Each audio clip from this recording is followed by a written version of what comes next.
Hello everyone. I'm back for my second session, that is an extended essay in IB diploma program. In the morning session, we have seen what are the effective ways of writing scientific concepts and terminologies. So how it should be more effective. Now we'll see regarding extended essay in diploma program. So let's begin. Instructions: turn off your video and mute yourself during the session. This session is of 30 minutes. You can post your questions in the chat box. Last 10 minutes will be for your question and answers.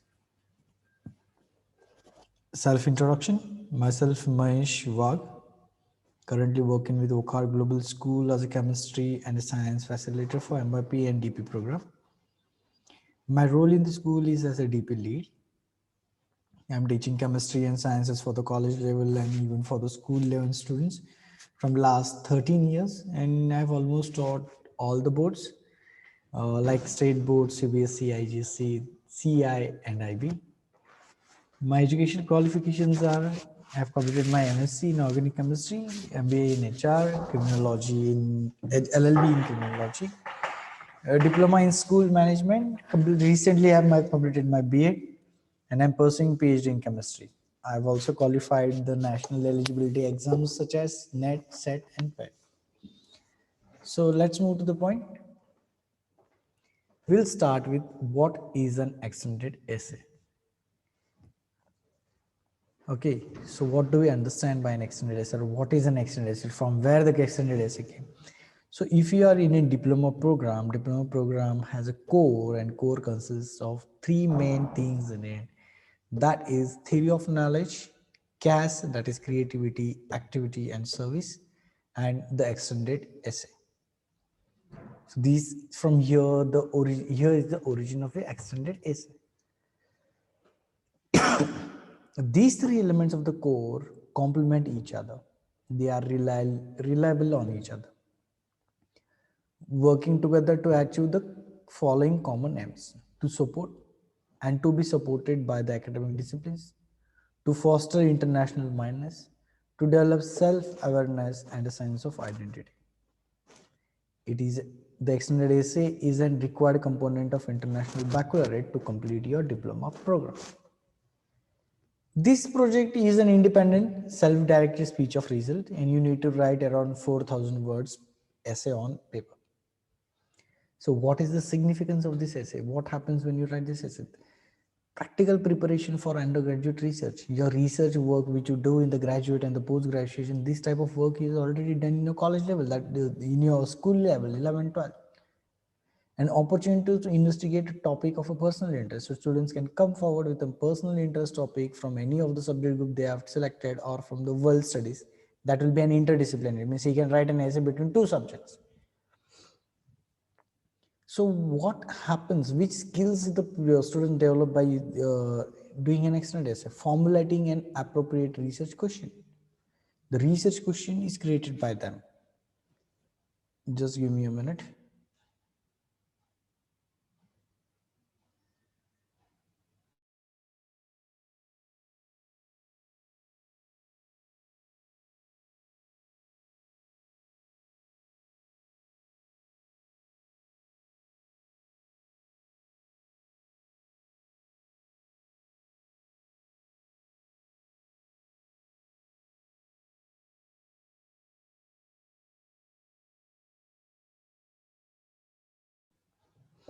Sorry for the interference. Then engaging in personal exploration of the topic, communicating ideas, developing an argument, participating in the process development, like analysis, synthesize, and evaluate knowledge. These skills are developed when students go through a research process in an extended essay. So we'll move to the next slide. How is the study of extended essay structured? Studies are supported throughout the process of researching and writing the extended essay with advice and the guidance from the supervisor. The supervisor is nothing but the one of the school teacher, maybe of the subject interested. Suppose you are doing your subject in chemistry, so your chemistry teacher will be, maybe he will be as in your supervisor. IB recommends that students follow the guidelines and criteria given by IB and complete the essay accordingly. So certain guidelines are given and criteria are there. You need to follow those guidelines and match your essay to the criteria to complete your essay. Extended essay can be a valuable stimulus in the countries where skills are required prior to acceptance for the employment or for a place at university. Most of the universities, they wait. Most of the universities, they doesn't just go with the grades. They also need to see what skills you have in you. So if that particular skills are developed, you get a job and you get in what you can say employment or your high school university admissions, and that depending on the skills. So it helps in your development of skills. We'll move to the next slide. How is the extended essay assessed? Now, extended essay, it is assessed on major 5 criteria, and the total marks awarded here are 34. Actually, the core of the DP, it carries only 3 marks, that is 3 grades, 1.5 grade for TOK and 1.5 grade for E. But if you go for E, totally different way, you can see it is marked under the scale of 0 to 34. These 34 marks, it is again subdivided under 5 criterions. So what are those 5 criterions we will discuss forward? But here just have an overlook. A means what? Suppose you score, you are scored between these bands. These are the mark bands, A, B, C, D, E. These are the mark bands. Suppose, and 0 to 34 is marked for these bands. You are getting A, that means your work is of an excellent standard. If you are B, it means your work of good standard. C for satisfactory, D for Medicare, and E for elementary standard.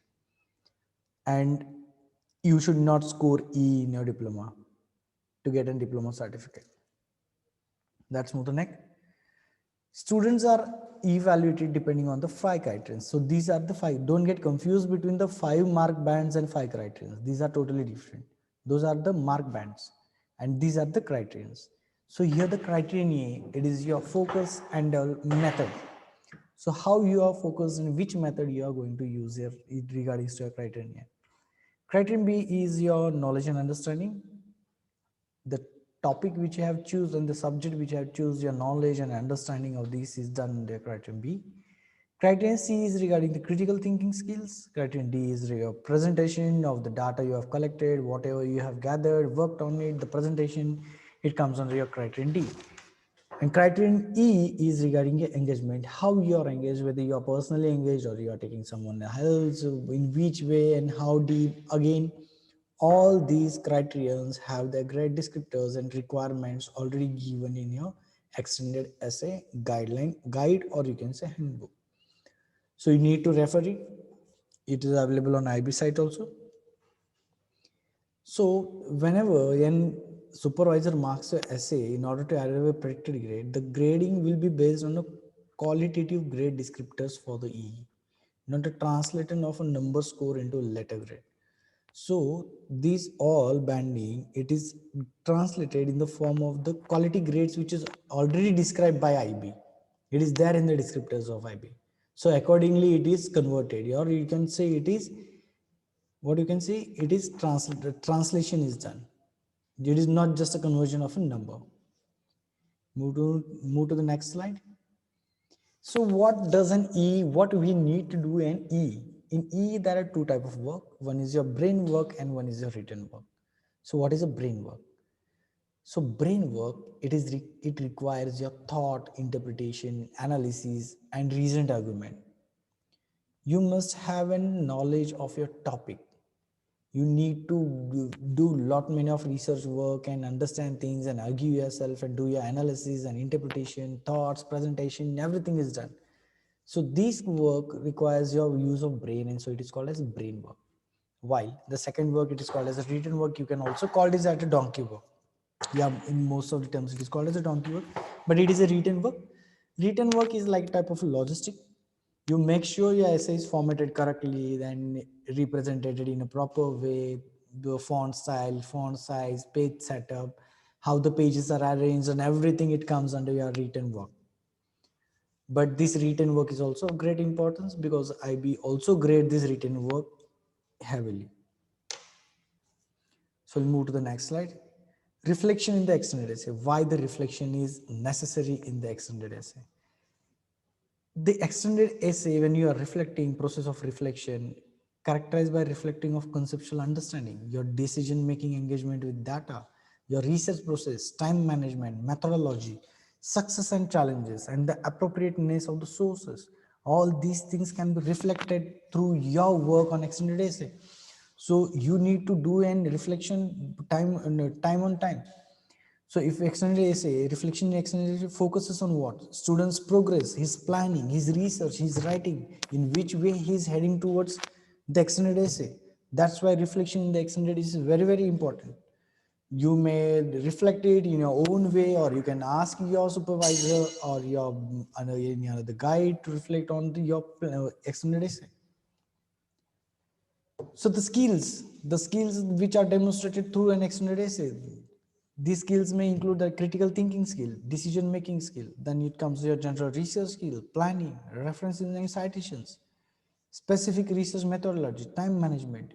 If a student or a pupil the does his extended essay in a very good way and he gets 1.5 out of it, these are going to surely develop these many skills in that student, which makes him a lifelong learner and to survive in this modern age. We'll move to the next slide. What students are strongly recommended to do in their extended essay? First point we'll start with to develop a researcher's reflection space as a planning tool. You should start reflecting on everyday's work of your E. These should be done in the reflective sessions. Sharp experts from the researchers with supervisor during the reflection sessions means you should also get in touch with the supervisor for the reflection. Choose a subject followed by a topic and think carefully about the research question for the essay. So you should start framing the research question in a quite well planned manner. Plan how, when, where you will get the materials and the sources and the other things required for your extended essay. Plan the schedule between research and writing. So every day if you are just doing an research and you are telling that I will collect the research for 8 days and you're collecting the information for 8 days, and then you think when you sit down to note it down, half of the things are gone. So you should have a proper plan. Yeah, suppose in a day, 1 hour and 2 hour, I'm going to do a research, and then remaining 13, 15 minutes or a half an hour, I'm going to note it down. So you should make a proper plan for it. You should also plan the schedules because you will not get an extra time from IB. And also you must keep in mind some unseen or the hidden problems which may come forward and it may stuck your way of E. So it may delay you. Then the next is record sources at the research progress using the researcher's reflection space rather than trying to reconstruct a list at the end. So don't go and just mention a list at the end. Go through and researcher's reflection space in the extended essay. Make the most of the supervision and reflection sessions by arriving prepared to discuss the work. You should discuss your work in all the sessions. Make a clear structure for the essay before beginning to write. So your things should be clear that which points will be coming for first, then what it will be followed by what, and what will be the conclusion and how it will go. The flow should be ready. You just can't get up and write these things here, then this paragraph came here, then these came there, and then you come and see at the final stage that the extended doesn't have any flow. So it should not happen in a way. So you should have a proper plan for it. Check and proofread the final version of extended essay. Proofreading and checking, this is the important thing most of you do in a regular papers also. So it is a most important thing. Make sure that the version they submit for the assessment, the final version with all the resources correctly and consistently referenced. So this is a very important thing. If you are referring anything, you need to mention the sources very correctly in it. Ensure that all requirements are met. You need to ensure that all the guidelines, everything, criteria, whatever are mentioned in the extended essay handbook or extended essay guide provided by the IB are followed. We'll move to the next slide. The role of the student, do's and don't. Choose a subject of interest, start doing your research in it, make the most of your supervisor's availability and prepare a reflection session. These are the do's for the student. Don't what? Don't choose a topic similar to an example given somewhere. Overlook the importance of planning and how these can contribute to the success in extended essay. Don't go in that way. You have your own planning. Try to construct a list of references at the end of the process. Be aware of the implication of poor and inadequate referencing. So the referencing or the sites which I have referred, they should be given in a proper way. Then comes to the next point, that is the academic honesty. It is a very, very important term here for the extended essay. This academic honesty is what academic honesty serves to promote personal integrity, engender respect for the integrity of others and their work, and ensure that all students have an equal opportunity to demonstrate the knowledge and skills they acquire during the study. You are not supposed to copy any other's material and publish it by your name. If you are doing research, if you have got any idea from any another, you need to specify in it your references. If the idea is also of others, but you are making some changes in it, then also you need to mention it in the references. We'll move to the next slide. The assessment criterions of EE. Already we have discussed these criterions. Criterion A is focus and method. Criterion B is knowledge and understanding. Criterion C is critical thinking. Criterion D is regarding presentation, and criterion E regarding engagement. So we'll see how the 34 marks distribution is done between these criteria. So you can see that the topic A, criterion A, it is focus and method. What it is covered under, that is the topic, research question, and methodology. These 3 points are covered under criterion A and it carries 6 marks. In a criterion B, that is knowledge and understanding. This knowledge and understanding regarding what it is like context, subject specific terminologies and concepts. These criterion also carries 6 marks. Your criterion C, it is your critical thinking criteria. In this critical thinking, it is your research, analysis, discussion, and evaluation. It is the major section of a essay and it carries 12 marks. Criterion D is presentation. Presentation is your structure and layout of the essay, how you have laid out, whether it is graphical form, tabular form, how it is, how simply you can go and find the terms which are important in the essay. All this comes in a structures and layout. It carries 4 marks. Criterion E is regarding your engagement, that is the process and the research focus, and it carries only 2 marks. So altogether your extended essay is of 34 marks. And don't forget, the bands are also 5, that is A, B, C, D, E, and you are not supposed to score E in extended essay. So this was regarding extended essay. So if you have any queries, you can post in the chat box.